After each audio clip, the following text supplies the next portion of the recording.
merci Martin Meunier. Madame André Ferretti a été membre du RIN, de Parti pris, Québec Presse, en fait, toutes les luttes de l'indépendantisme québécois depuis toujours. Organisatrice d'événements publics, etc. Arrêtée en octobre 70, bien sûr. Patriote de l'année en 79. Publié plusieurs essais et auteur avec Gaston Miron d'un recueil de textes, une anthologie des grands textes indépendantistes où on ne retrouve pas la fatigue culturelle du Canada français. Hubert Aquin. Madame Ferretti. Merci. Je vais préciser, même si ça se verra, je ne suis pas une universitaire.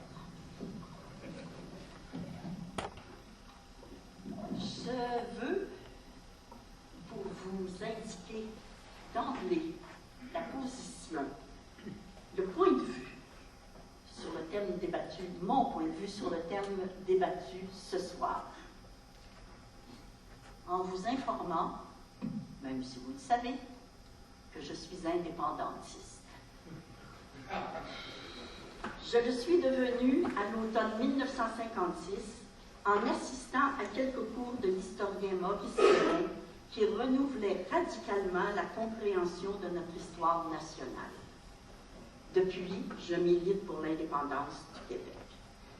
Ce qui signifie qu'il y a 50 ans que j'ai irréversiblement rompu avec le nationalisme traditionnel, d'une part, et que d'autre part, je n'ai jamais été souverainiste à la mode péquiste.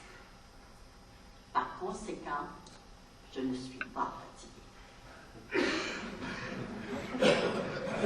Car il s'agit bien de cela, n'est-ce pas? Et vous le savez, nous le savons tous, même ceux qui, par peur ou par opportunisme, font semblant de ne pas le comprendre. Malheureusement, ils sont nombreux et occupent souvent des postes de pouvoir. Qu'a donc écrit Hubert Aquin dans La fatigue culturelle du Canada français, qui serait encore pertinent, pour ne pas dire plus actuel que jamais? D'abord, et c'est à mon avis l'idée centrale du texte, il affirme que le Canada français est une culture globale. Autrement dit, et il le dit, une culture nationale, dont le séparatisme canadien-français n'est qu'une des manifestations constituantes. Et, spécifie-t-il, sa force de frappe est plus grande que celle de toutes les autres formes d'existence culturelle parce qu'elle contient un germe révolutionnaire qui peut remettre en question l'ordre constitutionnel établi à l'échelle du Canada. Mais précisément, c'est parce que ce séparatisme n'est que continuellement en germe que la culture canadienne-française offre tous les symptômes d'une fatigue extrême. Qu'en est-il aujourd'hui? Le Québec, en tant que culture globale, est-il encore dans la fatigue décrite par Hubert Aquin? Je ne le crois pas. Le peuple québécois est loin d'être fatigué, si ce n'est de ses fatigants, de ces élites politiques de tout poil, nationalistes à l'ancienne, tels les Robert Bourassa et ses disciples, à la moderne, tels les René Lévesque, ses successeurs, ses adeptes, qui tentent sans cesse et sans vergogne, et heureusement sans réel succès, de le détourner du seul chemin qui le mènerait à sa pleine émancipation, à savoir à son indépendance nationale. Car il s'agit bien de cela. Loin d'être fatigué, le peuple québécois est plus créateur, plus dynamique, plus solidaire, plus fier, plus puissant, plus vivant qu'il ne l'a jamais été au cours de son histoire. On ne compte plus ces scientifiques et ces inventeurs, ces artistes et ces écrivains, dont les découvertes et leurs applications, dont les œuvres et leurs interprétations ne soient reconnues ici et dans le monde. Autant pour leur caractère unique que pour leur exacte insertion dans la modernité. Il en est de même du rôle de l'industrie, de celui des institutions et de celui des inventions technologiques dans ce développement culturel. Et que dire des multiples manifestations de la culture populaire, qui ne cessent de s'inventer des fêtes et des festivals, de fouiller dans sa généalogie, de fabriquer des fromages, de mettre en valeur chaque attrait touristique de ses villages.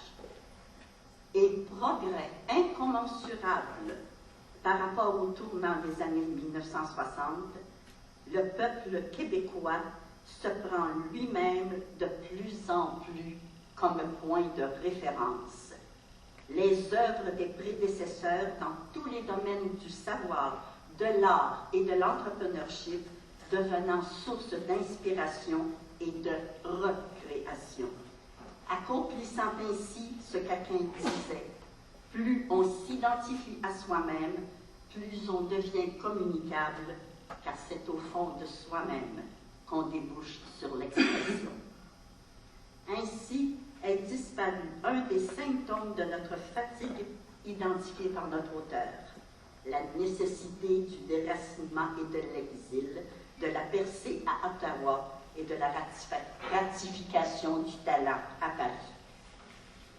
Loin d'être fatigué, le peuple québécois commence même à donner naissance à des philosophes, c'est-à-dire à des penseurs qui posent sur sa société et sur le monde un regard qui lui est propre et qui lui renvoie de lui-même et du monde une représentation qui est à la fois particulière et universelle. C'est un des aboutissements, et pas le moindre, du travail de désaliénation entrepris par le mouvement indépendantiste à la fin des années 1950 et mené sans cesse depuis. Que cette représentation soit sévère pour lui-même, voire même négative parfois, n'est pas de la plus grande importance.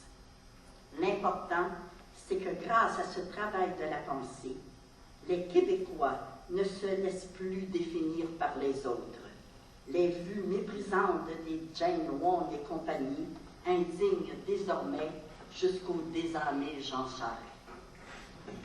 En effet, un des acquis, les plus grands acquis de la lutte pour l'indépendance, tient au fait que les Québécois de nationalité canadienne-française se sont sortis de la névrose collective du doute, qui les amenait à se laisser définir par les autres, à se percevoir comme un peuple allié, incapable de concevoir son identité nationale comme une et indivisible, aussi métissée qu'elle soit devenue, à se percevoir comme un peuple toujours obligé de prouver la légitimité de son existence.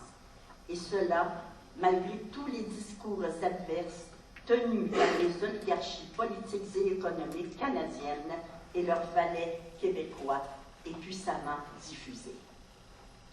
Loin d'être fatigué, le peuple québécois est plus engagé que jamais, de manière combative et efficace, dans des mouvements de toutes sortes. Comptez qu'il y a 8000 organismes communautaires locaux, des dizaines de mouvements sociaux organisés sur une base nationale et des centaines de syndicats. Toutes sortes de mouvements qui défendent ses intérêts collectifs dans tous les domaines.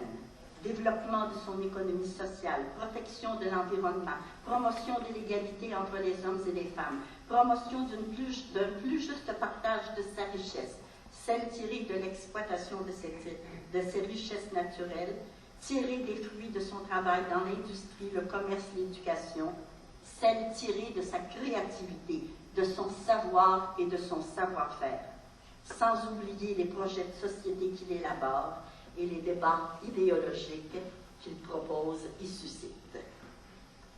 Loin d'être fatigué, le peuple québécois maintient à plus ou moins 45% son appui à la pleine émancipation nationale, alors même qu'aucun leadership indépendantiste ne le lui propose plus depuis belle lurette. Alors même qu'au contraire, ceux qui se prétendent les principaux porteurs du projet lui présentent l'indépendance comme une option radicale qu'il n'ose même pas appeler par son nom. Pendant que les nationalistes flouséous présente comme un mal nécessaire auquel il devra éventuellement se résigner après épuisement de tous les compromis possibles. Et pourtant, l'option demeure bien vivante, si bien qu'elle renouvelle son discours. Par conséquent, celui-ci porte de plus en plus sur les nouveaux enjeux qui fondent la nécessité et l'urgence de l'indépendance, qui sont la transformation à un rythme sans cesse accéléré de la Fédération canadienne en un État unitaire, la diversité ethnique grandissante du Québec, la participation autonome au processus universel de la mondialisation de tous les échanges. Oui, le Québec est une culture globale, portée fièrement, à bout de cœur et à bout de bras par le peuple, bien que menée à bout de souffle par des politiciens assoiffés de pouvoir, aussi provinciaux qu'ils soient, par des hommes d'affaires assoiffés d'argent qui vendent impunément aux sociétés étrangères les plus offrantes les entreprises qu'ils ont bâties avec l'argent du peuple via le soutien de la Caisse des dépôts et placements et autres institutions nationales de financement, via aussi l'exploitation de son travail. Menés à bout de souffle par des intellectuels qui n'accomplissent pas leur travail d'élaboration de nos priorités nationales, laissant à l'ennemi l'espace où imposer sa vision et son langage, et qui trahissent ainsi leur fonction d'engagement et d'exemplarité. Par des journalistes de plus en plus soumis aux dictats patronaux d'une presse de plus en plus concentrée et convergente, et qui acceptent trop facilement d'être les courroies de transmission des discours qui ont pour seul but de faire croire au peuple que les intérêts économiques et politiques de toutes les power corporations du Québec, du Canada, voire du monde, sont les siens. Non, le peuple québécois n'est pas fatigué. Ce sont les détenteurs des pouvoirs politiques, économiques et médiatiques qui dominent en nombre à l'Assemblée nationale, dans les conseils d'administration des sociétés privées et publiques, dans les partis politiques, dans les universités, chez les chefs de pupitre et d'antenne, qui créent de toutes pièces ce climat de morosité dans lequel apparemment nous baignons depuis l'après-référendum de 1995. J'ai la tâche ardue de vous dire que vous êtes rendu déjà dépassé le temps qu'on a alloué aux autres. Alors, oui, OK. Alors, je vais juste souligner que si aujourd'hui, un intellectuel aussi clairvoyant qu'Hubert-Aquin posait aujourd'hui son œil de lynx sur le Québec comme culture globale, il y décèlerait moins nos quelques mais réels symptômes de fatigue que les manifestations de notre formidable énergie nationale qu'il est urgent de canaliser. Et je termine, même si j'en passe des bouts, en citant un très beau vers de Pierre Perrault. La liberté saute d'abord du train et c'est au milieu du saut